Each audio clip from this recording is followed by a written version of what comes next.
Baik, selamat pagi. Saya Haryanto Aryono dari Universitas Presiden. Hari ini saya akan melaporkan PDD UK TPT pengajaran saya melalui salah satu mata kuliah yang saya ampu di semester ini 2022 semester 2 ya. Mata kuliah yang saya ampu ini namanya China's Domestic and Foreign Policy atau Domestic Politik dan Hubungan Internasional China. Nah, saya menggunakan model DIY ya, yaitu delivery, ya, interactions ya, and assessments dalam membawa course atau mata kuliah ini ke mahasiswa. Sambil saya menjelaskan tentang delivery, saya mulai masuk course description ini ya, atau deskripsi tentang mata kuliah ini. Mata kuliah ini sebenarnya disusun untuk memperkenalkan politik domestik atau politik dalam negeri China dengan beberapa cara, yaitu memperkenalkan kunci-kunci dan peran-peran penting aktor-aktor utama di China. Dan yang kedua, memperkenalkan bagaimana pentingnya politik luar negeri China untuk Asia. Mengapa begitu? Karena dalam hubungan internasional dipercaya akan terjadinya shifting power atau transisi kekuasaan dari Amerika ke China. Ada akademisi yang mengatakan ya sudah terjadi, dan ada akademisi yang mengatakan belum terjadi. Dan kalau menurut saya pribadi, berdasarkan penelitian saya, sudah dan sedang terjadi transisi politik ini. Nah, di dalam mata kuliah ini ya, mahasiswa pertama harus mengerti dulu atau harus menyelesaikan mata kuliah berjudul Introduction to Political Science. Kenapa? Karena dengan mengerti apa itu political science ya, apa itu ilmu politik, mahasiswa baru bisa mencapai ya capaian belajarnya. Oke. Saya menggunakan beberapa buku, tentunya buku-buku berbahasa Inggris ya, untuk mahasiswa saya, seperti dari Bruce Dixon ya, The Dictator Dilemma, The Chinese Communist Party Survival Strategy, atau Politik in China dari William Joseph. Ya, dan saya juga punya buku asli berbahasa Mandarin karena saya sendiri bisa bahasa Mandarin, dan ini adalah keuntungan buat mahasiswa saya karena mereka bisa mendapat sumber pertama dari mata kuliah ini. Dan tentunya selain buku-buku tersebut, saya juga akan membagi beberapa jurnal atau artikel untuk mahasiswa saya. Mahasiswa diharapkan belajar sendiri di rumah, memahami, kemudian kita akan melakukan diskusi di kelas. Selain itu, saya juga akan upload ya melalui e-kampus. Ini saya lakukan terutama ketika masih pandemi dan tidak melakukan tatap muka. Oke. Tujuannya dari mata kuliah ini supaya mahasiswa mengerti tentang key issue di international relations, terutama China sebagai major power di Asia. Kemudian akan menjadi lebih familiar dengan Chinese politik. Jadi selama ini mahasiswa mungkin mengenal China itu negara komunis ya, tapi mahasiswa tidak mengerti bahwa ternyata China itu sebenarnya ada juga bagian yang nasionalis. Kemudian mahasiswa akan familiar dengan membaca artikel jurnal, akan lebih familiar tentang metode dan cara-cara mengevaluasi satu artikel jurnal. Oke. Di akhir semester ya, saya akan memberikan final questions ya, atau final projects.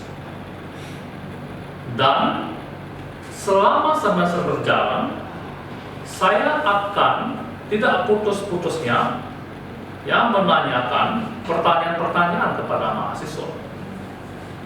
Tentunya kita juga ada ujian tengah semester. Oke. Dan mata kuliah ini, karena kita hanya punya 16 minggu ya, saya akan membagi mata kuliah ini dalam 2 bagian besar. Di 7 minggu pertama kita mempelajari domestic politik China, dan di minggu ke-8 kita akan UTS, ujian tengah semester. Masuk ke minggu 9 sampai dengan minggu ke-15 ya, kita akan mempelajari foreign policy in China. Kemudian di minggu ke-16 kita akan UAS ya, atau ujian akhir semester. Ujian akhir semester ini bisa berbentuk ujian konvensional kalau memungkinkan ya, tatap muka. Ya, kalau tidak memungkinkan mungkin akan diberikan dalam bentuk PPT. Baik, sekarang kita coba masuk ke kelas saya. Kita akan melihat bagaimana interaksi atau pelajaran atau mata kuliah saya berjalan. Terima kasih. Baik, selamat pagi para mahasiswa sekalian, rekan-rekan mahasiswa ya. Hari ini kita masuk ke chapter 6, masih domestik politik di China ya. After Mao Zedong, a century of revolutions. Nah, jadi di bab ini kita akan melihat China setelah meninggalnya Mao Zedong, presiden pertama Republik of China. Dan tentunya setelah meninggalnya Perdana Menteri Zhou Enlai, yaitu teman seperjuangan Mao Zedong. Kita mempelajari domestik politik ini ya. Satu, kenapa terjadi apa yang dinamakan revolusi kebudayaan? Bagaimana sih sebenarnya China itu berubah setelah meninggalnya Mao Zedong? Oke. Kemudian apa yang terjadi dengan yang namanya New China ya, yang dipropagandakan oleh Presiden Mao Zedong? Oke, baik. Saya pernah kasih kalian artikel After Mao Zedong kalau nggak salah. Silakan periksa di grup WhatsApp kalian kalau nggak salah. Saya pernah. Oke. Saya ingin tanya kepada kalian, kalaupun kalian lupa, kalian bisa ingat kembali. Apa yang dimaksud dengan revolusi kebudayaan? Bahasa apapun, Inggris, Indonesia, kalau Mandarin bisa juga lebih bagus. Oke. Revolusi budaya itu adalah revolusi massal di mana yang dilakukan oleh pemuda-pemuda Cina, di mana mereka melakukan aksi penggusuran kebudayaan lama yang dianggap tidak lagi cocok untuk Cina yang modern. Oke. Good. Gerakan komunisme dari Cina itu memikir bahwa komunisme di Cina dalam masa Mao Zedong tidak dipercayakan lagi sama banyak orang di China. Jadi revolusi budaya ini tujuannya memang untuk memperkuatkan komunisme di Cina. Oke, ada lagi? Berbagai budaya-budaya kuno China demi modernisasi China. Itu betul. Karena apa? Karena budaya China itu dianggap feodal. Budaya Konghucu itu dianggap feodal. Dianggap memiliki kasta. Dianggap memiliki sepertinya nilai-nilai penjajah. Dinamakan revolusi kebudayaan sekitar tahun 1967. Di Taiwan sendiri ya, mereka ada gerakan mengembalikan budaya China. Itu yang mesti kalian ingat ya. Nah, tapi revolusi ini ya tentunya mendatangkan ya, kemudian membuang sebuah budaya itu artinya sama saja membuang sebuah jati diri. Oke, komunis yang masih kurang di China. Ada sekelompok yang setuju, ada sekelompok yang tidak setuju. Oke, baik. Menurut kalian, ya, revolusi kebudayaan itu baik untuk China atau tidak menurut bacaan yang kalian dapat? Oke, silakan. Menurut saya kurang baik karena terlalu banyak terlalu banyak kematian gitu dan terlalu banyak korban yang ya. Rasanya tidak suka dengan pemerintah Cina meskipun Mao Zedong sendiri nampaknya berkarismatik, tapi akhirnya pun membuat orang-orang seperti Deng Xiaoping yang juga partainya dari dalam partai komunis Cina seperti terpojokkan gitu oleh kebijakan Mao Zedong yang ujung-ujungnya akan terjadi kejahatan Mao Zedong dari pemerintah Cina sendiri. Dampak negatif atau dampak positif revolusi kebudayaan di China untuk orang China sendiri. Jadi ini masih domestik politik. Ya, silakan. Kalau saya Pak lebih berbeda daripada how they were feudal waktu mereka masih feudal, tetapi untuk di masa-masa akan mendatang di mana Oke. kalau itu contoh saya. Oke, ada yang lain? Mungkin bagi masyarakat budayanya mungkin sudah terbiasa mungkin dengan budaya feodal, dan mungkin karena revolusi tersebut ini adaptasi untuk kebudayaan Cina yang baru ini akan menjadi lebih susah bagi mereka. Oke, terima kasih.